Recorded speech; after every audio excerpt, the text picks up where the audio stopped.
Hay muchas maneras de explicar la historia, algunas divertidas y otras no tanto. Podés escuchar la historia o podés vivirla y sentirla. Te proponemos combinar historia y viajes para disfrutar de este maridaje con los 5 sentidos. Abrimos nuestra ventana a otros tiempos y latitudes. Déjate llevar por los relatos del profe Omar Hamid y su historia viajera. Profe, el aire es suyo, ¿cómo le va? A ver. ¿Estamos? Ahora sí te escucho, ¿Estoy? Sí, Buen día perfectamente. Mario, buen día Martín, ¿cómo Buenos están? días. Buenos días. Saludos formales desde Bariloche y hoy un poquito cayó una nevada en estos días, así que estamos blanquitos acá con nieve y contentos los turistas, básicamente. La nieve que es tan compleja en algunas cosas, ¿no? Que trae beneficios económicos para muchos y crisis para otros. Crisis principalmente para quién ahí en Bariloche. ¿Quién se vería perjudicado en Bariloche con la nieve? Las familias de menores recursos. Claro, eso sí, claro. Porque uno tiende a pensar que, bueno, es una bendición la nieve para Bariloche, enseguida cuando viene nieve, los turistas y toda esa historieta, pero habrá quien la sufre también. En este sistema que vivimos, claramente que la nieve es un beneficio porque la ciudad está planteada desde un lugar turístico, ¿no?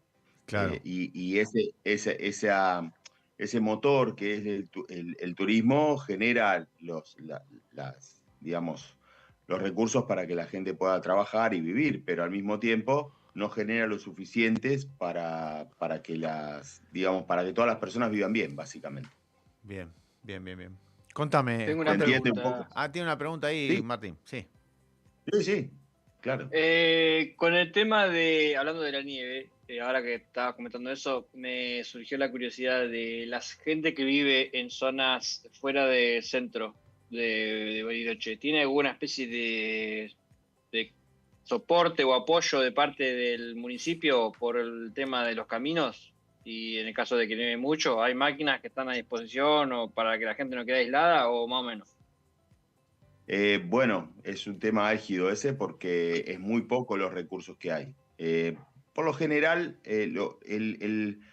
cuando hay alguna nevada muy grande, alguna tormenta que quedan anegados los caminos, sí hay algunas máquinas viales de la municipalidad que limpian las principales calles y arterias.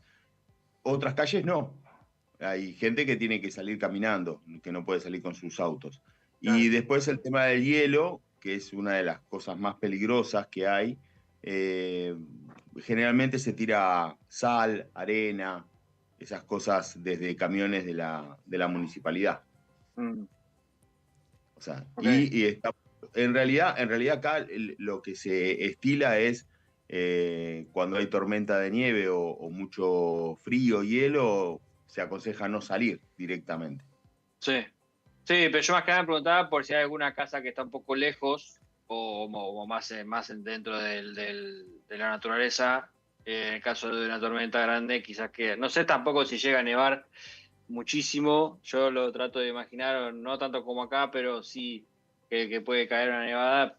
Acá hay viajes de nieve por 1,5 metros en una noche, entonces sin asistencia sería muy difícil. Por eso no sé cuánto es la proporción allá en Bariloche. Sí, yo hace 20 años que vivo en Bariloche y no he visto nevadas de las características que vos mencionás. O sea, Claro.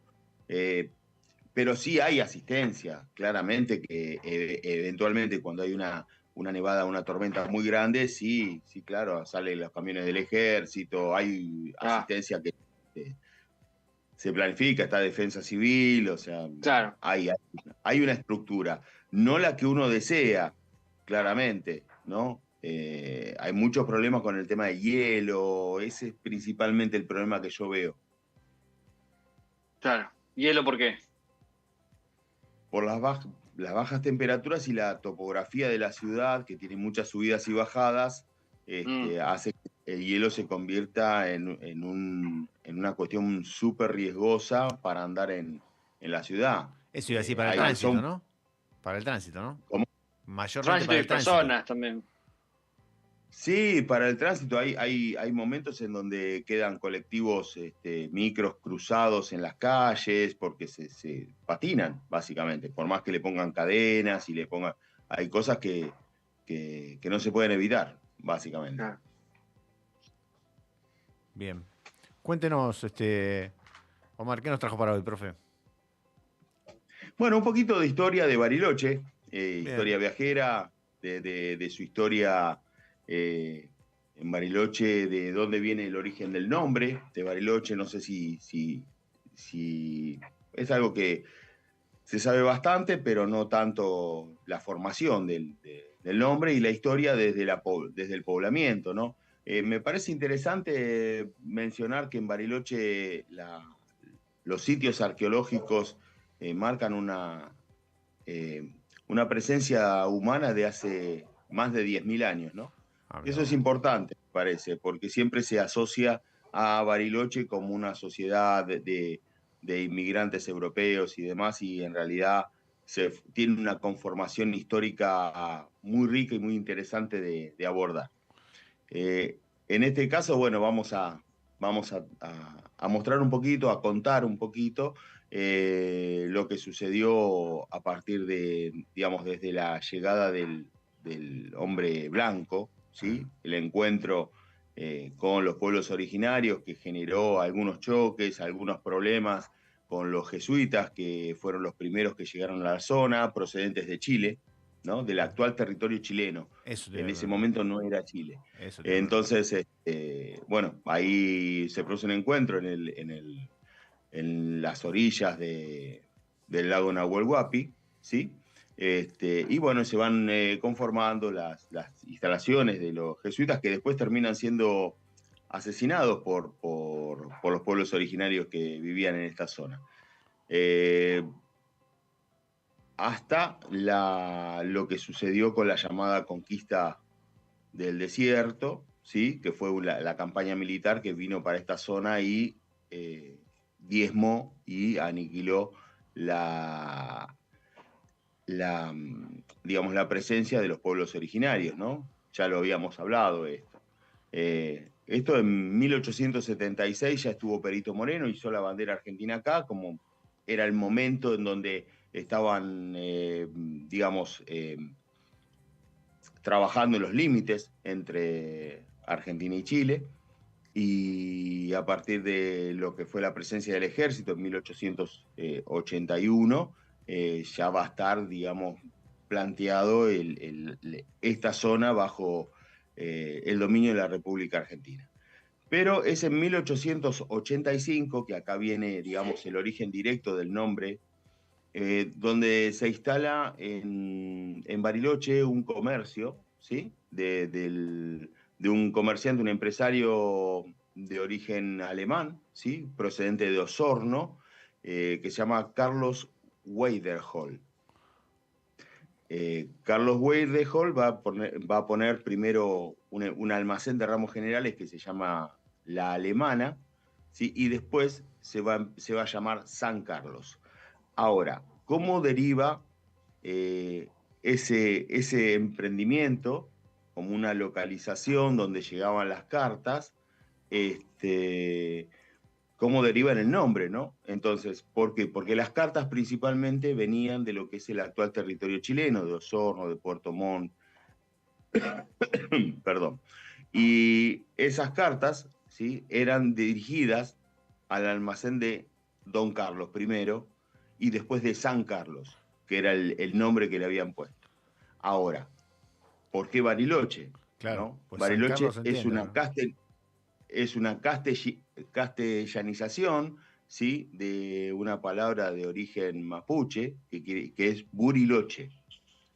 Y Buriloche quiere decir gente detrás de la montaña. Entonces, las cartas que venían desde la zona de Osorno eran para San Carlos de Buriloche, que era el emprendimiento que había en esta zona desde el lugar que venían las cartas. ¿Se entiende? Sí, lo que no te entendí muy bien, yo me quedé porque se me pasó a mí, de qué origen era Buriloche, de Mapuche. Mapuche, ahí está, Mapuche. ahí está. Es una castellanización del vocablo Bariloche de mapuche, que quiere decir gente detrás de la montaña. Mirá vos. Espectacular. Y de ahí lo del tema de Bariloche. Mirá vos, mirá vos. Y de ahí quedó como San Carlos de Bariloche, ¿no? Claro. Que es el nombre que se adopta a partir de 1902, particularmente del 3 de mayo de 1902, que es el decreto de fundación que firma el presidente Roca de la ciudad de San Carlos de Bariloche. Y así va a quedar establecido como nombre. ¿Cuánto tiempo hacía que estaba asentado ahí gente en esa zona? Y Antes 10.000 de años. Claro. O sea, hay estudios arqueológicos en un sitio que se llama el sitio del Trébol, que tienen rastreado hasta 10.000 años antes del presente. Es muy interesante esto de los... Es un poco más profundo, pero tiene que ver, choca directamente este dato de los 10.000 años antes del presente junto con otro sitio que está en el actual territorio chileno, que tiene 30.000 años de asentamiento humano, choca directamente con las teorías de población de América, en realidad, que es otro tema. Porque siempre se dice que el poblamiento de América vino desde el norte, desde el estrecho de Bering. Claro, yo tenía entendido, no sé si este es un dato no chequeado, pero que parte del movimiento, digamos, migratorio de la humanidad viene un poco desde la parte de la Polinesia, se asientan, entran por el sur del continente americano desde Chile y ahí empiezan a pasar hacia el este sería del continente sur. Estamos hablando de miles de años atrás, ¿no? Pero es como que se dice eso. Me lo comentaron cuando estaba en Nueva Zelanda viviendo allá, que yo preguntaba cómo era más o menos el origen de esto, de la civilización maorí, y decían algo así, y como que también daban un poco de información de que los araucanos y pueblos originarios que estaban en el sur del continente americano venían también de aquellos lados. Sí, en realidad lo que sucede es que hay varias teorías sustentadas por los estudios arqueológicos, ¿no? Que establecerían diferentes rutas. Ameguino también lo planteaba a través de la Antártida. Y de hecho lo que vos planteás, Martín, hay una película muy interesante que se hizo del viaje de la expedición Kon-Tiki. No sé si la han visto. No. Que plantea justamente un noruego que vino y salió desde Perú con una balsa hecha de madera de la zona y solamente con las corrientes marinas llegó a la Polinesia. Claro. O sea que tiene sentido esa teoría. Sí, totalmente. Impresionante. Sí, es realmente, esa película es muy buena. Es muy buena porque inclusive este hombre, el noruego, va a buscar ayuda en la sociedad, en la National Geographic de ese momento, y le dicen que estaba loco al hombre. Le dicen que estaba loco, que no, y bueno, él empeña todo su dinero y inclusive engaña al gobierno peruano, y el gobierno peruano en cierta forma financia parte de esa expedición, y bueno, y llegan a la Polinesia. Impresionante. ¿Es una Impresionante. película documental o película ficción?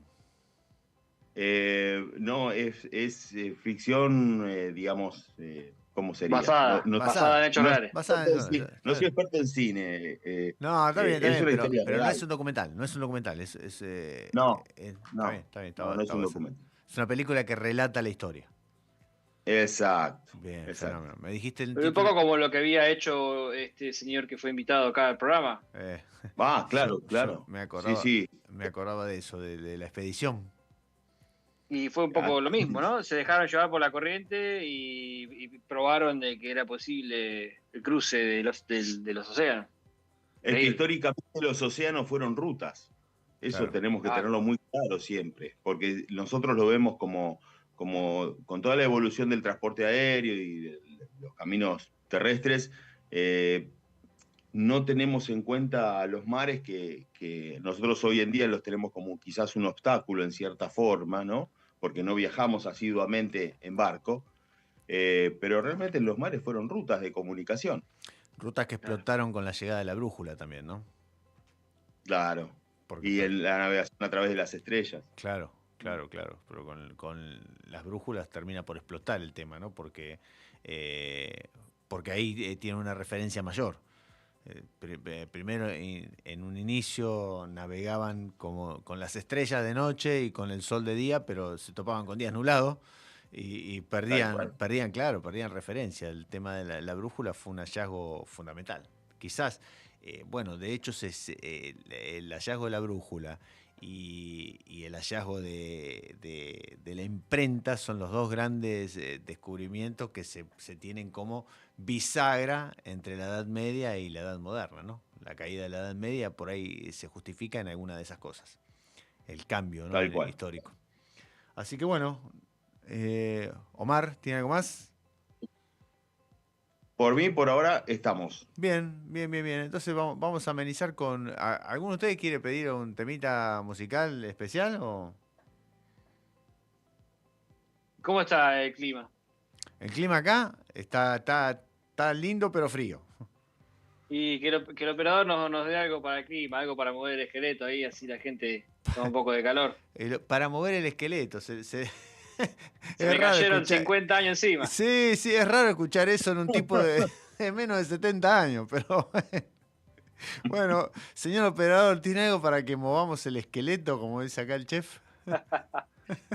Ahí está el operador buscando y va a pasar seguramente un temita para mover el esqueleto con 11 grados que tenemos ahora.